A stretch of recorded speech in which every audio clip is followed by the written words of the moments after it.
नमस्कार, आप सभी का हमारे YouTube channel history with Madan Mohan पर हार्दिक स्वागत है। आज है 3 मई 2026। हमारा टॉपिक है आज का करंट अफेयर्स। 3 मई को हम मनाते हैं विश्व हास्य दिवस। हंसते मुस्कुराते रहिए। और 2 मई को हम मनाते हैं विश्व टूना दिवस। टूना एक मछली है, इसके संरक्षण के लिए पूरी दुनिया मनाता है विश्व टूना दिवस। 1 मई को हम हर साल मनाते हैं विश्व श्रमिक दिवस। अब अलग अलग दिवस हम अलग अलग दिवसों को आयोजित किया जाता है एक विशेष प्रायोजन के लिए, और उनको कैसे याद किया जाए। 365 दिवस है, 365 दिवस आप कैसे याद कर पाएंगे। तो उनको किसी ने कहा 29 जुलाई को हमारा जन्मदिन, अंतर्राष्ट्रीय बाघ दिवस। ठीक है। हमारी पत्नी का जन्मदिन जो है 13 अक्टूबर को, अंतर्राष्ट्रीय आपदा न्यूनीकरण दिवस। हमारे मित्र हैं देवी शंकर पांडे जी, उनका जन्मदिन 5 अप्रैल को, तो हम उसको मनाते हैं कि राष्ट्रीय समुद्री दिवस मना रहे हैं। इस तरह से हम दिवस को याद करते हैं। और 10 अगस्त को विश्व शेर दिवस मना रहे हैं। अब 21 अप्रैल को हम मनाते हैं सिविल सेवा दिवस। और 22 को पृथ्वी दिवस मना रहे हैं, अपनी पृथ्वी धरती माता की सुरक्षा के लिए। 23 मई को हम हर साल मनाते हैं विश्व पुस्तक एवं कॉपीराइट दिवस। 24 अप्रैल को हम मनाते हैं राष्ट्रीय पंचायती राज दिवस। पंचायती राज अधिनियम पारित हुआ 24 अप्रैल को, हम 24 अप्रैल मना। 25 को मनाते हैं विश्व मलेरिया दिवस, क्योंकि मलेरिया एक मच्छर जनित रोग है, बीमारी है, जो कि मादा एनाफ्रीज मच्छर फैला था। तो इस जागरूकता को फैलाने के लिए प्रतिवर्ष 25 अप्रैल को विश्व मलेरिया दिवस मनाते हैं। तो अलग अलग दिवस के मनाने का अलग अलग ये प्रायोजन है कि क्यों मनाया जा रहा है, कब मनाया जा रहा है, उसको याद करना, उनकी थीम को याद करना। तो अभी हम एक वीडियो बनाएंगे जिसमें थीम को भी लिखकर पूरा दिवस, पूरे माह के भी दिवस की चर्चा करेंगे अप्रैल की। अब आते हैं पहले टॉपिक पर। हमारे प्रसार भारती के नए अध्यक्ष बन गए हैं, उनका नाम है प्रसून जोशी। इन्होंने स्थान लिया है नवनीत कुमार सहगल का। किसका स्थान लिया? नवनीत कुमार सहगल का। प्रसार भारती अधिनियम 1990 को पारित हुआ, लेकिन प्रसार भारती संस्था की स्थापना कब हुई? 1997 और निखिल चतुर्वेदी इनके पहले अध्यक्ष बने।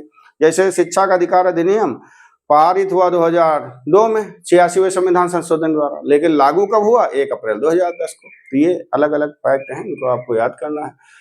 दूसरा है छत्तीसगढ़ के कांकेर जिले में। कांकेर जिला कहाँ है? छत्तीसगढ़ में। बारूदी सुरंग के विस्फोट से एक अफसर 3 जवान की मौत हो गई।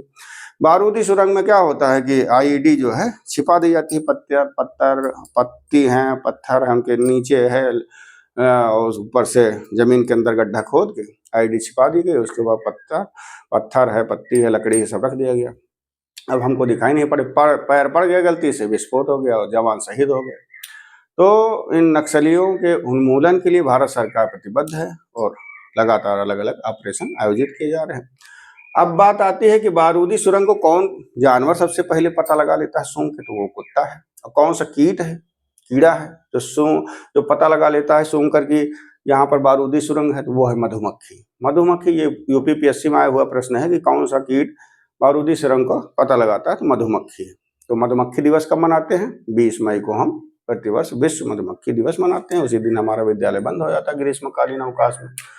अब बात है बीमा क्षेत्र। बीमा क्षेत्र में 100% एफडीआई हो गया है। एफडीआई क्या है? प्रत्यक्ष विदेशी निवेश। प्रत्यक्ष विदेशी निवेश में इसमें 100% विदेशी निवेश के खुले द्वार खोल दिए गए भारत सरकार के द्वारा, क्योंकि भारत जो है आज भी बीमा के क्षेत्र में 10वें नंबर पर। सबसे बड़ा कौन सा देश है बीमा क्षेत्र का? तो संयुक्त राज्य अमेरिका है। अब हम भारत भी अपने को स्टेब्लिश कर रहा, आगे बढ़ रहा है, उसमें पूरे वैश्विक प्रतिस्पर्धा में आगे आना चाहता है, तो उसने 100% एफडीआई की छूट दे दी। लेकिन एलआईसी के उसमें कहा गया कि आप 20% प्रत्यक्ष विदेशी निवेश कर सकते हैं। ठीक है। अब बात आई कि 2001 में 26% एफडीआई हुआ, 2015 में 49 और 2021 में 74% और 2026 में बढ़कर कितना हो गया? 100% हो गया। ठीक, वेरी गुड। अब पानी के भीतर फहराया गया सबसे बड़ा तिरंगा, और कहाँ फहराया गया? स्वराज द्वीप। स्वराज द्वीप कहाँ? अंडमान निकोबार है। पहले हैवलॉक द्वीप था, अब इसे स्वराज द्वीप नाम हो गया। और झंडे की लंबाई कितनी थी? 60 मीटर और चौड़ाई 40 मीटर। अब ये झंडा जो है पानी के भीतर कैसे फहराएगा? पानी के भीतर फहराना एक सुनियोजित ऑपरेशन के तहत ये प्रक्रिया आयोजित की गई, जिसमें पानी के भीतर झंडा फहराया गया, राष्ट्रीय ध्वज तिरंगा, और इसकी लंबाई 60 मीटर और चौड़ाई 40 मीटर। भारत की पहली फिल्म कब आयोजित हुई? राजा हरिश्चंद्र, 3 मई 1913 को। अब 3 मई आज इसलिए है। और पहली लेकिन ये कैसी फिल्म थी?